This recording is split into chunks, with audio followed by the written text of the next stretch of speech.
The first thing I felt was the cold. Not the chill of the morning air coming through the cracked window, but the cold absence of RMTH where my wallet usually sat against my hip. I was lying on my side, a thin blanket pulled up to my chin, the familia, our ache in my lower back a dull, constant companion.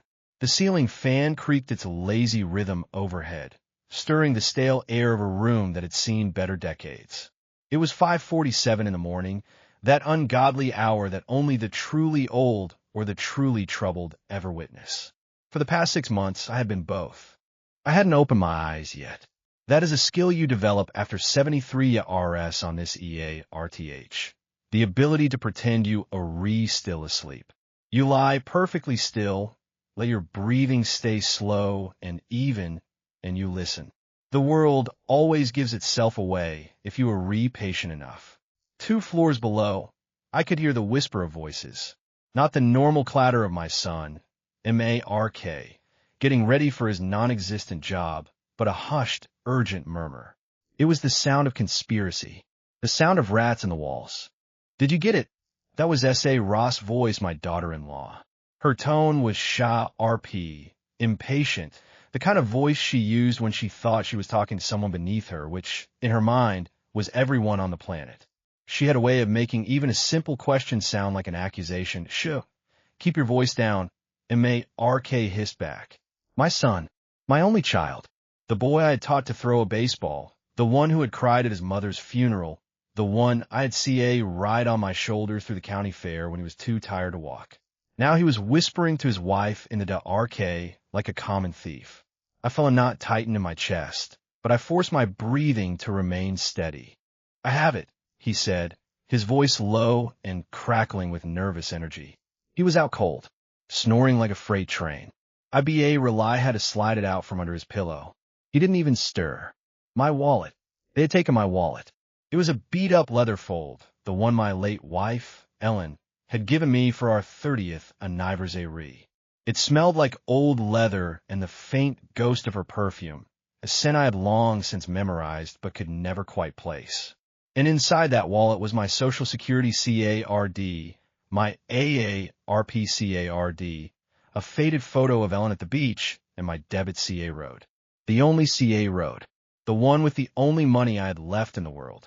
The sum total of my 50 RS of work as a machinist, my wife's life insurance payout, and the paltry pension from the factory that had shut down in 2009. It was not a fortune, but it was mine. It was my independence, my lifeline, and they had just pulled it from under my head while I slept. I remembered the moment Relier that evening. I had been dozing off in my recliner, the television flickering with some late-night show I was not really watching. S.A. Rod come into the living room, her high heels clicking on the cheap laminate floor like tiny hammers. She had brought me a glass of water, which was strange in itself. She usually avoided me, like I was a piece of furniture that smelled faintly of mothballs. She would walk past me without a word, her nose in the air, as if acknowledging my existence might somehow diminish her. Here, Dad, she had said, the word tasting foreign in her mouth. She never called me Dad unless she wanted something. You look tired. You should get some real sleep. Go on up to bed. We'll clean up down here. She had hung around, picking up a magazine, making small talk about the weather and the neighbors. It was so transparent it was almost funny. She was fishing for the pin. They had been circling the question for weeks. Dad, what is the code for the grocery app, Dad? How do you get cash back at the drugstore? I had always deflected, always smiled and changed the subject. I had played the doddering old fool, and they had bought it completely now. Lying in my bed, I heard RK's voice again, muffled but clear enough through the floorbow ARDS. What is the pin? I could not get him to say it. He was mumbling in his sleep, but nothing made sense. He mumbled it last week, say Rahist, when he was having one of those Nidame residential about the Washington or whatever. You know how he gets. 0319. I wrote it down the moment he said it. 0319. I'm sure of it. I felt a smile creep across my face, hidden by the pillow. 0319. It was the month in year I had my ride, Ellen. March of 1959. A date so sacred to me that I had made it my pin for everything. A date they would never guess, because they had never read enough to know. They had never asked about my life before they arrived, never sat down and listened to the stories of a man who had lived through RS and recessions and the loss of the only woman he had ever loved. But the pin they were whispering now was not that pin. The pin they had RD was the one for the Libre RD I used to check out audiobooks. A harmless decoy I had planted weeks ago, when I first STA root to suspect that MARK's financial troubles were rooting to feel less like bad luck and more like a slow, deliberate drain on my accounts. They had been taking from me for months. Small amounts at first, then larger ones, always with a new story. A medical bill, a repair, a sudden expense for the house. I had played the fool. I had handed them cash. I had written checks. I was a generous old man, a doting father. But generosity has a limit, and doting has its breaking point. I had watched my savings dwindle, watched the balance on my statement shrink, and I had done the math. The numbers did not lie. They were bleeding me dry. I waited. I heard the door to their room click shut. I heard the muffled sound of S.A. Ross' triumphant laugh, a Shah RP, brittle sound like breaking glass. Then the whisper of the front door opening and closing. They were going to the ATM, the one at the 24-hour gas station on the corner. They were going to drain my account. They thought they had one. I swung my legs out of bed. The floor was cold against my feet. I shuffled to the window and pa-rooted the blinds with 2 fingers. The streetlight cast a sickly yellow glow on the pavement below. I saw them. M-A-R-K and S-A Ra. His A-R-M, a rounder shoulders, practically skipping to their C-A-R. They looked like kids on a sugar high. Giddy. Excited. They thought they had pulled off the perfect crime. I watched them drive off. The taillights disape red round the corner. I went to my dresser and opened the bottom drawer, the one filled with old sweaters that smelled of cedar and mothballs. I moved them aside, revealing a small, full-leather jewelry box that Ellen had kept her costume jewelry in. I opened it. Inside, nestled in a bed of cotton, was my real debit CA road, the one attached to the account I had quietly opened at the credit union downtown 3 months ago, after I had noticed the first $50 RS disape are from my main account, the one where I had transferred the bulk of my savings, leaving only a pittance in the account they were about to raid. I had been planning this moment for weeks, and now it was here. I sat on the edge of the bed and dialed the number on the back of the new CA road. My hands were steady. I had been a machinist for 50 RS. I knew how to handle precision tools, and this was the most precise operation I had ever run. Hello, this is the 24-hour fraud hotline, a tired voice said on the other end. The agent sounded like he'd been working the gravy RD shift for a decade. Yes, I said, keeping my voice calm and steady. My name is Walter Collins. I would like to report a stolen CA road. My son and daughter-in-law just took it from my home. I want to authorize the withdrawal as a cash advance against the account, but I also want you to flag the transaction and inform me when it happens. The agent paused. I could hear him typing. Sir, you are saying you know who took the CARD? I do, I said. And I know exactly how much they are going to try to take. I want to be sure that when they try to use it, the machine hesitates. I want the transaction to be authorized, but I want it to be caught on every camera in that store. I want a paper trail. I want to know the exact time and date and amount. I gave him my name and the account details for the old account. It was a joint account, actually, which I had opened with MARK when his mother was sick to make it easier to pay for her CA re. He was a signatory on it, but it was my money, every penny, every nickel and dime I had reneged with my own 2 hands. And this time, I was not going to let him or his parasitic wife get away with it. About 20 minutes later, my phone buzzed. A text from the credit union. Transaction alert. A withdrawal of $5,000 RS has been attempted at ATM number 1123. This transaction has been flagged due to your recent notification. The machine has been instructed to display a temporary system error message and has confiscated the CARD pending verification. A security hold has been placed on the account. Please contact us at your earliest convenience. I read the message twice, letting the words sink in. The trap had sprung. They would be home soon. They would be angry, confused, and more importantly, they would be exposed. No more briefly worded lies. No more "I'm so sorry, Dad. It will not happen again." This was the final play in a long, patient game. I had set the stage, and the final act was about to begin. And for the first time in a very long while, I was not just the old man in the chair. I was the man in control. I was the man holding all the cards. I was not about to fold. The front door slammed. I heard it from the kitchen, where I was pouring myself a cup of black coffee, the first of the day.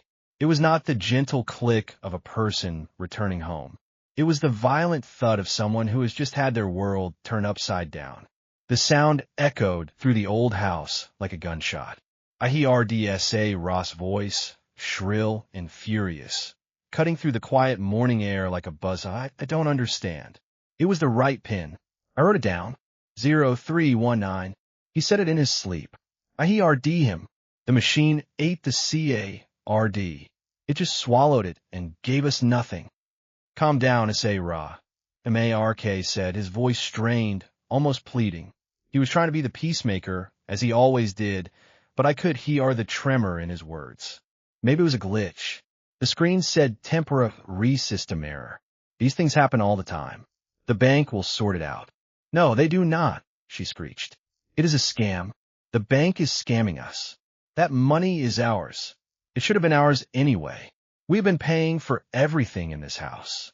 The groceries, the utilities, the upkeep. He just sits in his chair and rots. He does nothing. He contributes nothing.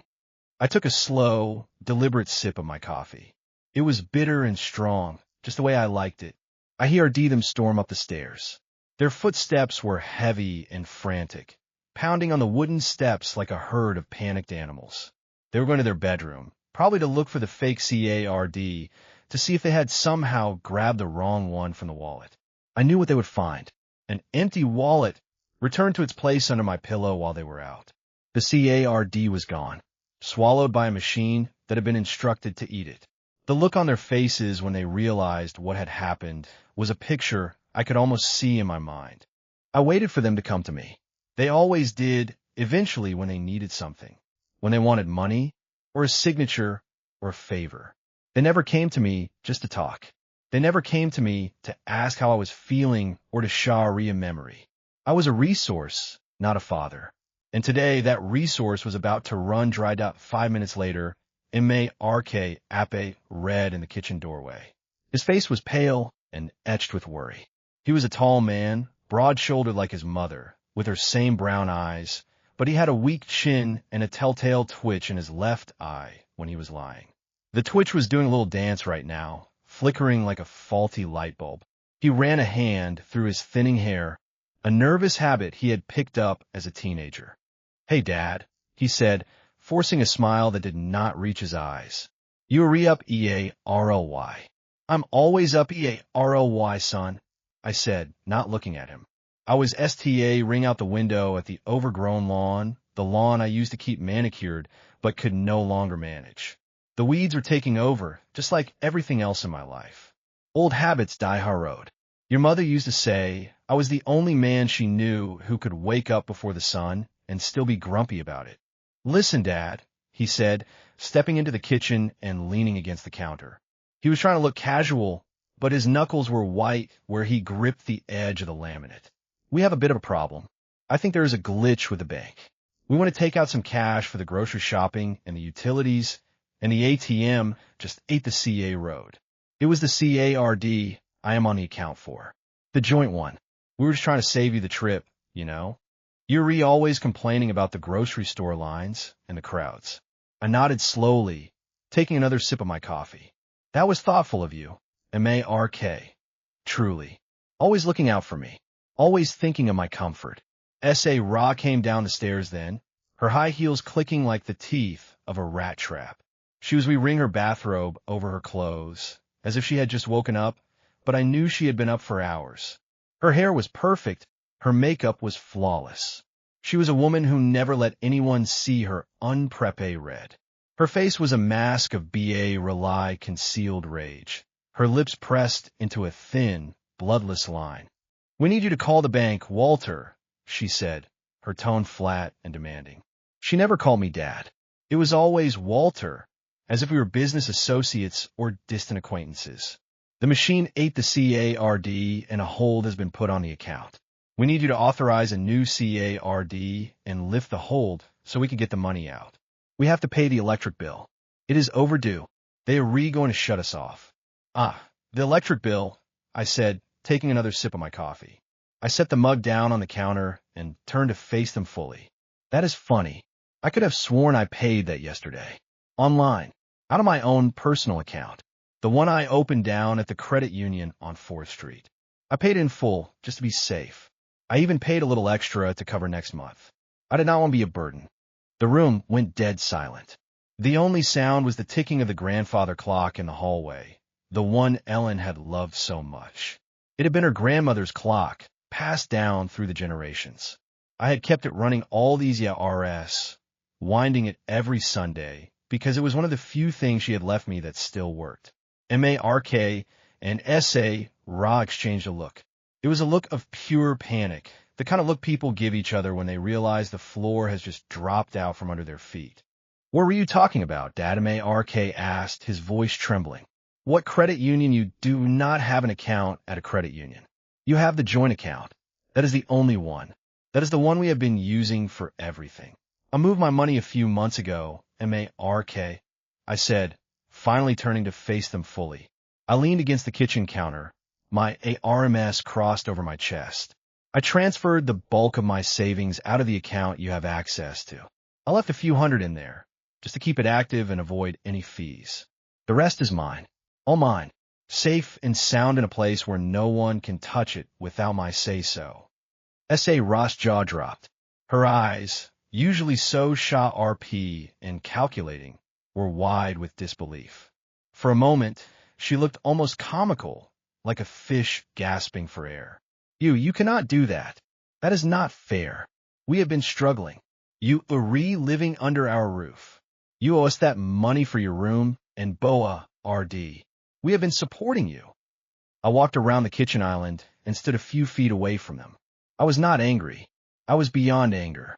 I was calm, the kind of calm that comes after a long storm when you finally see the sky clearing. I looked at my son, this man I had raised, who had turned into a stranger who saw me as a walking ATM. I looked at his wife, a woman who had never once, in 10 years, asked me how I was feeling, who had never looked at the photo of my dead wife on the mantel with anything but contempt. She had never asked about Ellen. She had never wanted to know the woman who had raised the man she married. She only wanted what she could take. I do not owe you anything, S.A. Ra, I said, my voice low and steady. I worked my whole life for that money. 50 years of getting up at 4 in the morning, standing on a concrete floor, breathing in metal dust, just so I could put food on the table and a roof over my family's head. I fed and clothed and housed Mark for 18 years. And then I gave him a good job at the factory that was supposed to be his future. He was the one who walked away from it. You both were. You wanted easy money, fast money, and you decided my money was the easiest path to take. Mark's face was ashen. His twitch was going wild. Dad, it is not like that. We just needed help. We are a family. Family helps each other. That is what families do. Is that right? I asked, pulling a folded piece of paper from my back pocket. I had been CA-ring it with me for days, waiting for the right moment. Then why did you take $300 RS from my account last month and tell me the pharmacy overche ridged you? Why did you take $200 the month before that and say it was for a new water heater? And why, just last week, did you ask me for the PIN so you could pay a small emergency while I was asleep and you could take more? I opened the paper. It was a bank statement from my old account. I had printed it out at the library, using the public computers so they would not see it on my history. It had everything circled in red ink. Every odd withdrawal, every suspicious ATM fee, every transfer I had not authorized. It was all there. The paper trail I had been building for months, waiting for the moment when I could lay it all out on the table. You have been stealing from me, Mark, I said. You and your wife. You have been robbing an old man, a widower, your own father. And you did it while I was asleep, thinking you were so clever, thinking I would never find out. We were just borrowing. S.A. Ra screamed, her composure finally breaking. Her face was red, her eyes wild. We were going to pay you back. We were going to pay you back with interest. It was just temporary. With what I asked. You do not have jobs. You do not have savings. You have credit card debt up to your eyeballs and a house that is about to be foreclosed on. I knew this. I had found the letters in the mail months ago when I still picked up the post before they could intercept it. I had read every threatening notice, every final warning. You were not going to pay me back. You were going to drain me dry and then put me in a home. The cheapest one you could find. Marksta root to cry. The big, strong son of a machinist, sobbing like a child in the middle of the kitchen. He buried his face in his hands, his shoulders heaving. I am sorry, Dad. I am so sorry. She made me do it. She has been pushing me for months. I did not know what else to do. I was SCA red. I was desperate. Don't you blame her for your choices, I said, shaking my head. You are a grown man. You made the choice to be an accomplice. You made the choice to take the card from under my pillow while I was defenseless. You made the choice to lie to my face, day after day. That is who you are now. That is who you have become. The truth hung in the air between us, thick and bitter. The safety net was gone. The illusion of a happy, functional family, if it had ever really existed, had been shattered beyond repair. I had drawn the line in the sand, and now they had to decide which side to stand on. But I knew, as I looked at their desperate, scheming faces, that it was too late for reconciliation. Too late for apologies. Too late for anything but the hot cold light of reality. The morning after the failed heist, the atmosphere in the house was toxic. A thick, suffocating silence had descended on every room, clinging to the walls like a second layer of paint. Mark and S.A. Ra sat on the couch in the living room, a great chasm of empty space between them, while I sat in my worn leather recliner, the television muted. They had stopped talking to me entirely.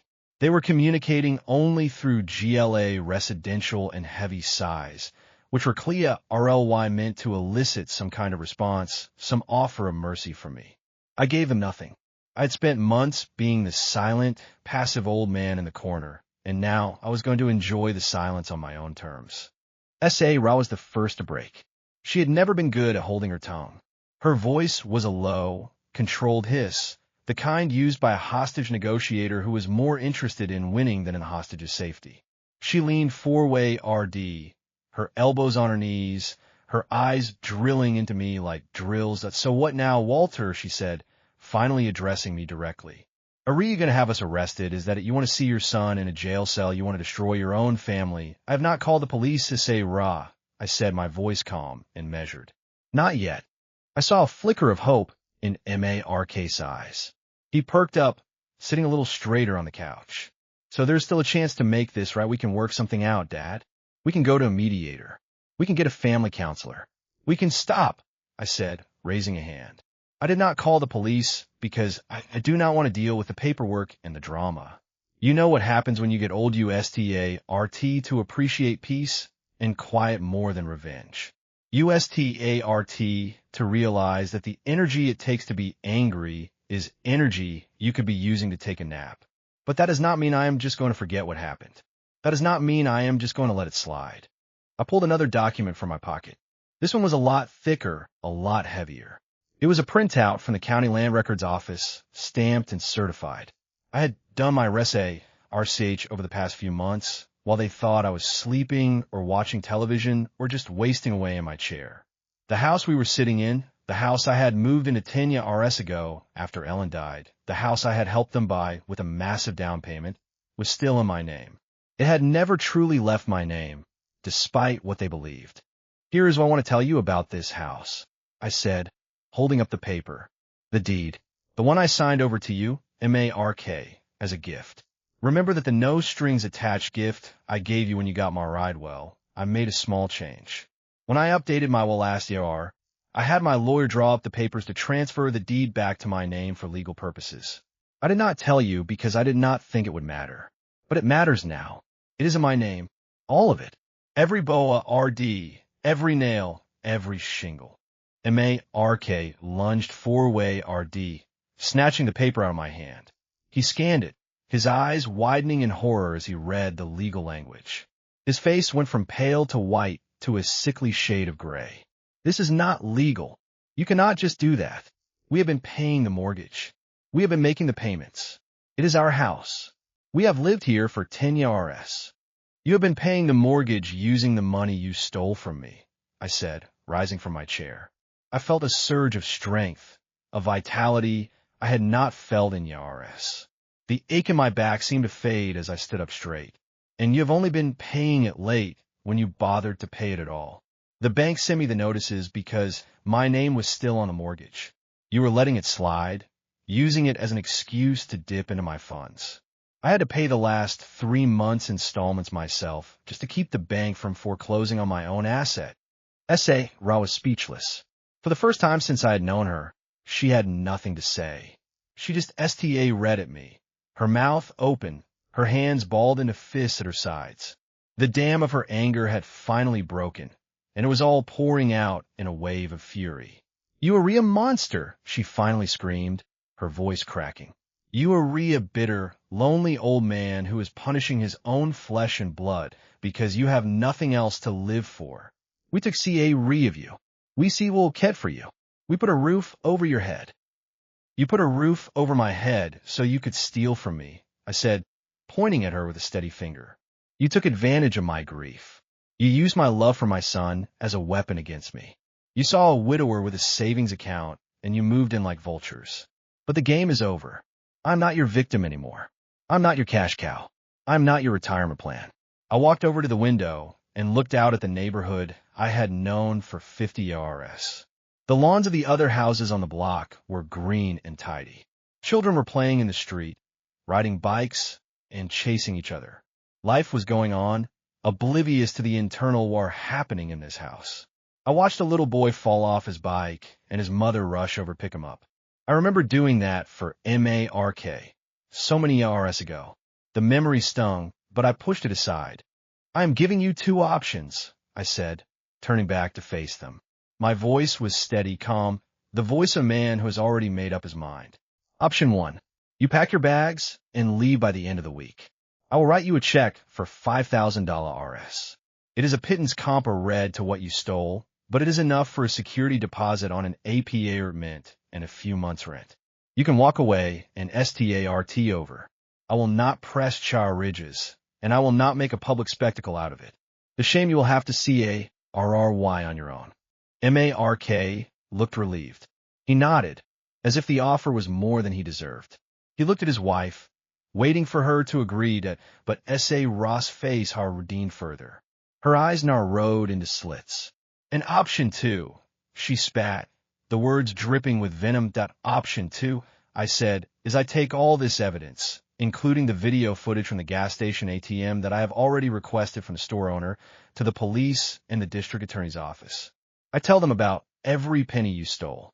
I file a civil suit against you for the full amount plus damages for emotional distress and elder abuse. I talk to a lawyer about evicting you for theft and breach of trust. You will end up with a criminal record, a massive debt, and you'll be living on the streets. And I will not feel a single ounce of guilt about it." The silence that followed was louder than any argument. The grandfather clock ticked away in the hallway, marking the seconds. S.A. Ra was seething, her whole body trembling with rage. But M.A.R.K. was STA rooting to crumble. He was looking at his wife, waiting for her to make the decision for him, as he always did. This was the moment of truth, the moment when their marriage and their future hung in the balance. I knew S.A. Ra would never accept the check. She was too proud, too vengeful. She would rather burn the house down than let me win. But she was not the one I was worried about. I was waiting to see if my son, the boy who used to bring me dandelions from the RD, still had a shred of decency left in him. I was waiting to see if he would finally choose to be a man instead of a puppet. S.A. Ra erupted. She grabbed a lamp off the side table and hurled it against the wall. It shattered into a shower of glass and ceramic, the pieces scattering across the floor like broken teeth. She was a storm, all fury and misplaced indignation. Mark flinched, stepping back way RD, his hands raised in surrender as if she might turn on him next. "Don't you dare re-threaten me, you old fossil," she screeched, pointing a shaking finger at me. "You think you can buy us off with your pathetic $5,000 RS? You think you could just kick us out of our own home? This is not over. I will fight you. I will call a lawyer. We have rights. We are re-tenants. You cannot just throw us out. You are re-tenant, Ra," I said, my voice cutting through her screams like a knife. "And you are re-tenant who has been stealing from the landlord. The law is very clear on that. You have no rights here. Your reign of terror in this house is over. You are redone. I have been patient. I let her scream and shout and break my things. But I had enough. I walked how RDS her. I may have been old, but I still had my height. I stood over her and looked her dead in the eye. I was not afraid of her. I was not afraid of anyone anymore. You are redone," I repeated. "You are refinished. And it is time for you to face the music of your own making." Mark collapsed onto the couch, his head in his hands. He was sobbing now, his shoulders heaving with the force of his despair. Ra tried to console him, putting a hand on his shoulder, but he flinched away from her touch as if she had burned him. "It is all my fault," he whispered, his voice muffled by his hands. "It was me. I am the one who lost the money in the first place. The business I tried to start. The one I lied to you about, Dad. The one I was going to use to turn our lives around. I just kept making excuses, kept borrowing, kept digging us deeper and deeper into a hole. And then, I did not have the guts to tell you the truth. So I let her talk me into stealing from you. I convinced myself it was just a loan, that we would pay it back. But it was a lie. It was all a lie. Every single word." He looked up at me, his eyes red and swollen with TRS. "I have been a terrible son. I did not just steal your money, Dad. I stole your peace. I stole your trust. I took the one good thing in my life, and I threw it away. I felt a pang of something then. Not forgiveness, not yet. But I saw the boy I had raised in those red-rimmed eyes. I saw the regret. Real regret. Not the kind you feel because you got caught, but the kind you feel because you finally understand what you have done. The kind that keeps you up at night. You know what the higher right is, RT is, Mark, I said, my voice softer now. I was never mad about the money. It was never about the money. I was hurt. I was hurt that you thought you had to steal from me. I would have given it to you. If you had just asked. If you had been honest. I gave my whole life to you. I would have given you my last dime. But you did not ask. You took. You treated me like an enemy, a resource to be exploited. That is what hurt. That is what broke my heart. Ra was standing in the corner now, silent and pale. Her grip on Mark's shoulder had loosened. She was looking at him, seeing him, a broken, pathetic man, for the first time. The scales had fallen from her eyes. The queen bee had lost her crown, and she looked small, vulnerable, afraid. Mark stood up. He walked over to the mantel and picked up the photo of his mother, Ellen. He looked at her face for a long moment, studying her smile. "She would be so disappointed in me," he whispered that I put a hand on his shoulder. "She would be disappointed in the choices you made, son, but she would still love you. That is what mothers do. That is what fathers do. We never stop loving you, even when you break our RTS, even when you make us want to scream." He turned to face me, TRS streaming down his cheeks. "I am so sorry, Dad. I am so sorry." I gave his shoulder a squeeze. "I know you were son, and I'm sorry you had to hit rock bottom to figure out. But we all hit rock bottom sometimes. The real question is whether you are willing to climb back up, whether you have the strength to start over." I looked at Sarah. Her face was a mask of shock and shame. This was the true reckoning. Not a legal one, but a human one. The justice had been served not in a courtroom, but in a living room. They had a long way to go to rebuild the trust they had broken. But for the first time, there was a sliver of chance. A possibility of a new beginning, unburdened by secrets and lies. I had not won the battle for revenge. I had won something far more valuable. I had won the truth. The house felt different after that morning. The air was still heavy, but the weight had shifted. It was no longer the suffocating pressure of secrets and scheming. It was the weight of shame, of regret, of words that had been spoken and could never be taken back. The broken lamp lay in a pile by the wall, a reminder of the violence that had erupted, and for a long time, no one moved to clean it up. We just sat there, the three of us, in the ruins of what used to be a family. Ra was the first to break the silence. She walked over to the pile of glass and knelt down, her high heels clicking on the hard roadwood floor. She began picking up the pieces one by one, her movements slow and mechanical. She did not look at me. She did not look at Mark. She just picked up the Shah RDS and stacked them in her palm, a reeful knot to cut herself. It was the most human thing I had ever seen her do. "That I am sorry," she said, her voice rely above a whisper. "I did not mean to throw the lamp. It was your wife's lamp, was it not? The one from the living room set." I nodded. "Yes." Ellen picked it out at an antique store downtown. She loved that lamp. She said it reminded her of the one her grandmother had. Ra flinched, as if I had struck her. She held the pieces in her hands, ring at them, and for a moment I thought she might cry. But she did not. She just stood up and ride the broken pieces to the trash can in the kitchen, dumping them in with a soft clatter. When she came back, her eyes were red, but her face was composed. "I've been a terrible person," she said, her voice steady now. "I've been angry for so long that I forgot how to be anything else. I was angry at the world, angry at my parents for never having enough, angry at Mark for not being the man I wanted him to be, angry at you for being alive when my own father was dead. I took it all out on you. I took everything from you, and I am sorry. I know that does not fix anything. I know it does not bring back the money or the trust, but I am sorry." Mark looked up at her, his eyes wide with surprise. He had never heard her apologize for anything. Neither had I. It was like watching a stranger inhabit her body. He reached out and took her hand, and she did not pull away. "I am sorry too, Dad," Mark said, turning to me. "I'm sorry for being weak. I am sorry for letting her push me into things I knew were wrong. But I am also sorry for lying to you, for pretending everything was fine when it was not, for pretending I was still the son you raised when I had already lost my way." He stood up and walked over to the mantel again, picking up the photo of Ellen. He held it in his hands, studying her face. She was the best person I ever knew. She never judged anyone. She always saw the good in people, even when there was not much good to see. I wish I had inherited that from her. Instead, I got her stubbornness and none of her grace. I walked over to him and put my hand on his shoulder. "You have more of her in you than you think, son. You just buried it under a lot of bad decisions. But it is still there. It has always been there."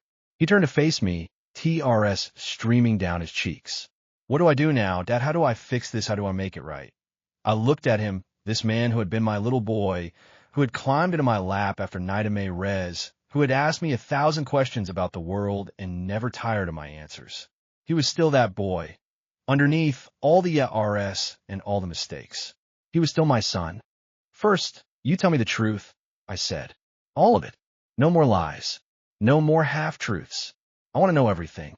Where did the money go? What happened to the business you tried to start? How deep is the hole you have dug?"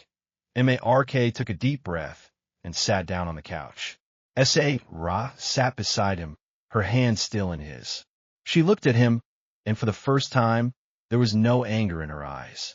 There was only fear of what he was about to say.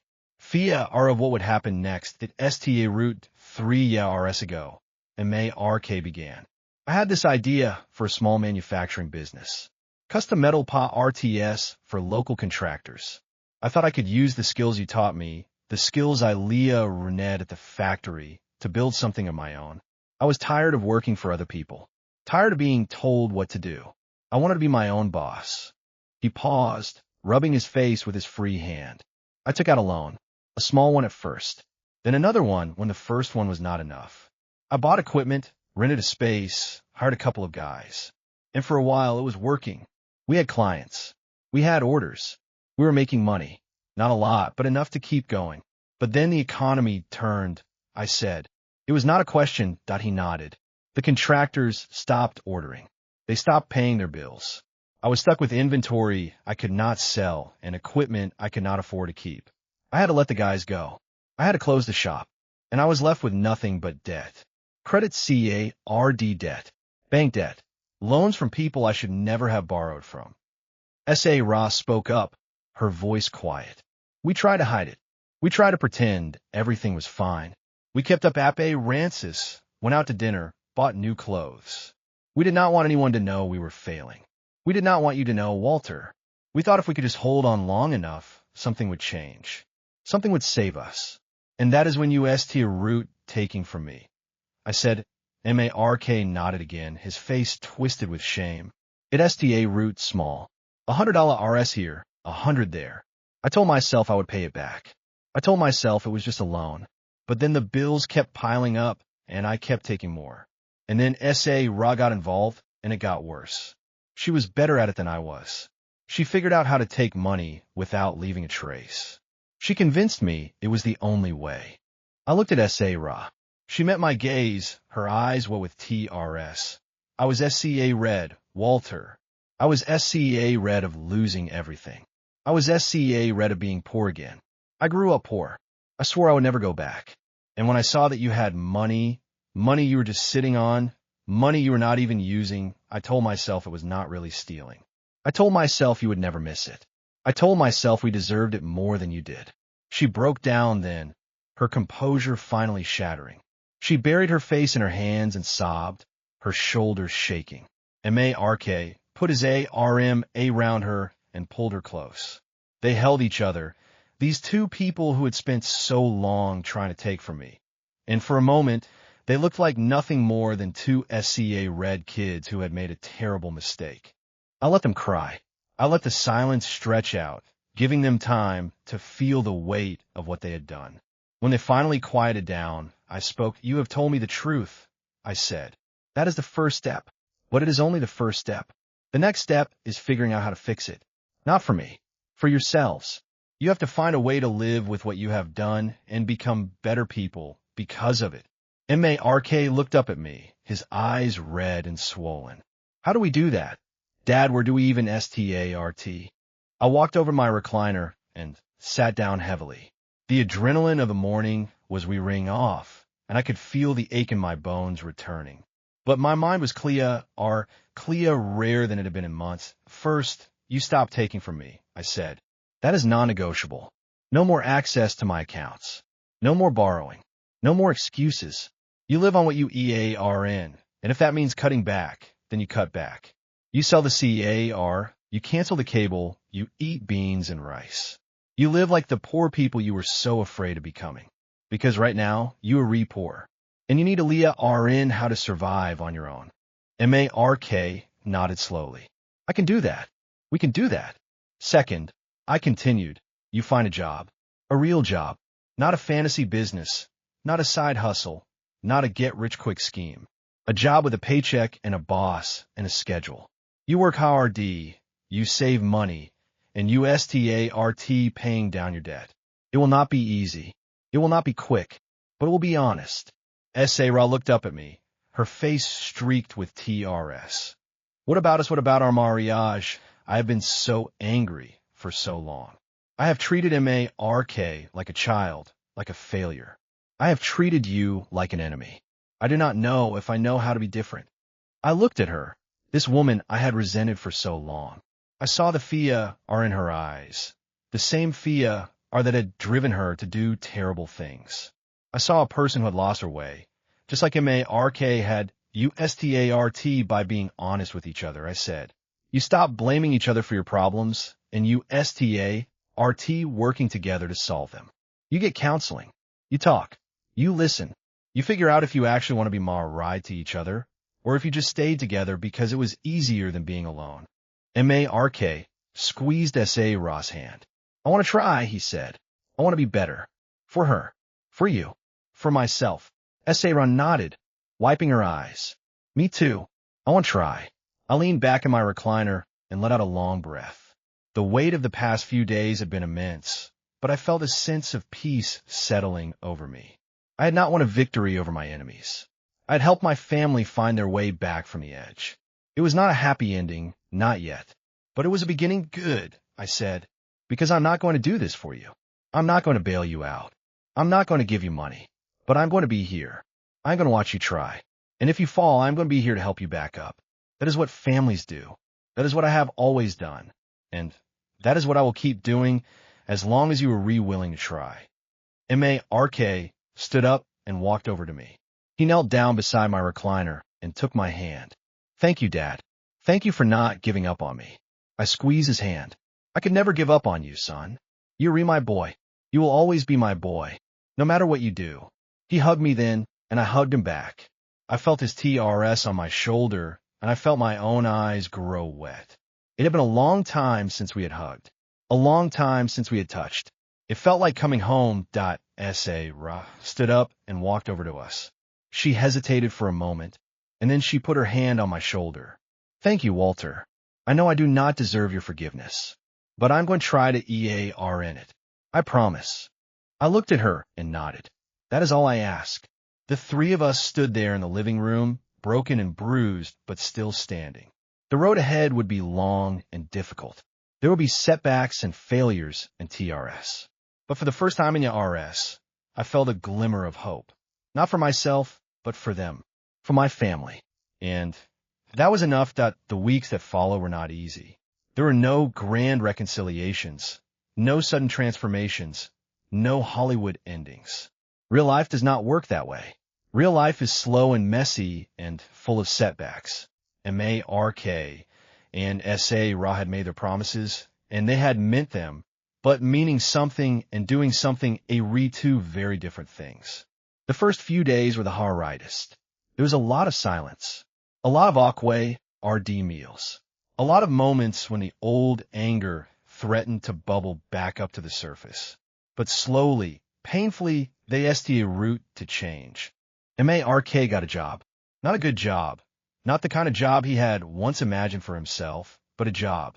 He STA route working at a RDWA restore downtown, stocking shelves and helping customers.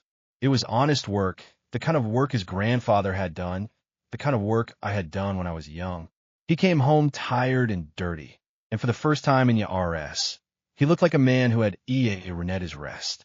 The paycheck was small, rely enough to cover the necessities, but it was his. He had rented. No one had given it to him. No one had stolen it for him. Ra found work too. She took a job as a receptionist at a dental office, answering phones and scheduling appointments. It was not glamorous. It was not what she had dreamed of when she was young. But she showed up every day, on time, with a smile on her face. She was polite to the patients. She was kind to her co-workers. She was Leah running, slowly, that the world did not owe her anything. That she had a EAR in her place in it. Just like everyone else, they sold the CAR. The shiny, expensive CAR that had been a symbol of their success, their status, their desperate need to look like they had made it. It was a painful moment watching it get towed away. Ra cried. Mark held her hand. But they did it. They sold it and used the money to pay off the most urgent of their debts. They STA route taking the bus to work, like millions of other Americans. They STA route clipping coupons. They STA route COO king at home instead of eating out. They STA route living like the poor people they had been so afraid of becoming. And in doing so, they discovered something surprising. They discovered that they could survive, that they could be happy with less, that the things they had thought were so important, the things they had stolen and lied for, were not really important at all. I watched all of this from my recliner, and I felt a quiet pride growing in my chest. It was not the pride of a father whose son had succeeded. It was the pride of a father whose son had failed and had found the strength to get back up. That is a different kind of pride. It is deeper. It is how a rider to EARN. And it means more than any trophy or diploma ever could the house STA route to feel different. The silence was no longer oppressive. It was peaceful. The tension that had hung in the air for so long had dissipated, replaced by something new. Something that felt a lot like hope. Mark and STA route talking to each other again. Not just about bills and problems, but about their day, their hopes, their FIA RS. They STA route going for walks in the evening, holding hands like they were teenagers again. They sta root laughing. It was a strange sound after so many years of silence and anger, but it was a good sound. It was the sound of healing. One evening, about a month after the confrontation, Mark came home from work with a small box in his hands. He sat on the kitchen table and called me over. Sa joined us, her face curious. What is this? She asked. Mark opened the box and pulled out a set of old, worn tools. A hammer, a screwdriver, a pair of pliers.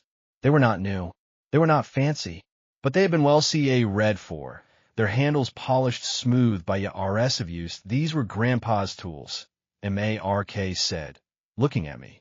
The ones you kept in the storage unit. I went down there today. I cleaned them up. I wanted to show you that I am serious. I want to RN. I want to use the skills you taught me. I want to build something with my own hands, something real. I looked at the tools, and I felt a lump form in my throat. They were the same tools my father had used to build our house, the house I had grown up in. They were the same tools I had used to teach Mark how to fix a chair, how to hang a picture, how to build a birdhouse. They were more than just metal and wood.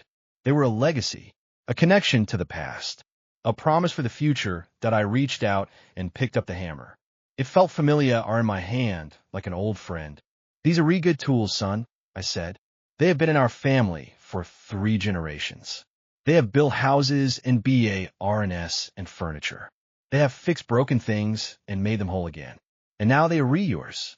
Use them well. Mark took the hammer from my hand and held it up, examining it. I will, Dad. I promise. I'm going to start small. I'm going to fix things around the house. And then, maybe, I will start taking on jobs for other people. I'm not going to start a business again. Not yet. But I'm going to use my hands. I'm going to EARN my keep. That is what I should have been doing all along. Sarah reached out and took his hand. I will help you, she said. I'm not good with tools, but I can organize. I can schedule. I can be your partner, not your boss. I am ready to be your partner. They looked at each other, and for a moment, I saw the young couple they had once been. The couple who had stood in front of me at their wedding, full of hope and promise. The couple who had believed that love was enough to conquer anything. They had lost their way, but they had found it again. And that was worth more than any amount of money that the weeks turned into months. Marksta root taking on small jobs, fixing leaky faucets and broken cabinets for neighbors and friends. His reputation grew, slowly, word by word. He was honest and reliable, and people appreciated that. He sta root making enough money to cover the bills, and then a little more. He sta root paying back his debts, one by one. It was slow going, but he was making progress. He was becoming the man I had always believed he could be. Sarah was changing too. She was softer now, less guar-eyed. She sta root so king dinner for us every night, simple meals made from scratch. She sta root sitting with me in the living room after dinner, watching television or just talking. She asked me about Ellen. She asked me about my childhood. She asked me about the factory, the RS I'd spent working my fingers to the bone. She listened. She asked questions. She was Leah Renning, for the first time, who I really was. And I was Leah Renning, who she really was. A woman who had been SCA red and angry and lost. A woman who had made terrible mistakes. A woman who was trying to be better. One Sunday afternoon, I decided to take them to the cemetery. It was a beautiful day, the kind of day Ellen had always loved. The sky was clear and blue, and the flowers were in bloom. I drove us there myself, the old truck I had kept in the GA Rage, the one they had never bothered to sell because it was too old and too ugly to be worth anything. Mark sat in the passenger seat, and Ross sat in the back. It was the first time we had gone anywhere together in RS that we walked through the cemetery, past the rows of headstones, until we reached Ellen's grave. I had not visited her in a while. It was too painful, too raw, but today felt different. Today, I wanted her to see what had become of her family. I wanted her to know that her son had found his way back. Mark knelt down in front of the headstone and placed a small flower on the ground. A dandelion, the same kind he used to pick for her when he was a child. "Hi, Mom," he said, his voice soft. I'm sorry I have not come to see you in so long. I'm sorry for a lot of things. But I want you to know that I am trying to be better. I'm trying to be the man you raised me to be. I hope you can see that. I hope you can forgive me. S.A. Ron knelt beside him and took his hand. I never met you, Ellen, she said, looking at the headstone. I wish I had. I wish I had known you.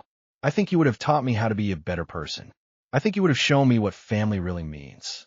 I am sorry for the way I treated your husband. I am sorry for the way I treated your son. I'm going to do better. I promise. I stood behind them, my hand resting on the headstone, and I felt a wa-rmth spread through my chest. Not the wa-rmth of the sun, but something deeper, something older. It was the wa-rmth of a family coming back together, piece by piece, after being broken for so long. Ellen, I said, my voice rough with emotion. I miss you. Every day. But I think we are going to be all right. I think we are going to make it. We are not perfect. We have made a lot of mistakes. But we are retrying. And that is all any of us can do. We stood there for a long time, the three of us in the quiet of the cemetery. The birds were singing. The wind was rustling through the trees. And for the first time in Yaris, I felt at peace. When we got back home, and May RK went out to the GA rage. He had been fixing it up, cleaning out the clutter, making space for his tools. I followed him out and watched as he set up a small workbench. He arranged the tools, my father's tools, in a neat row.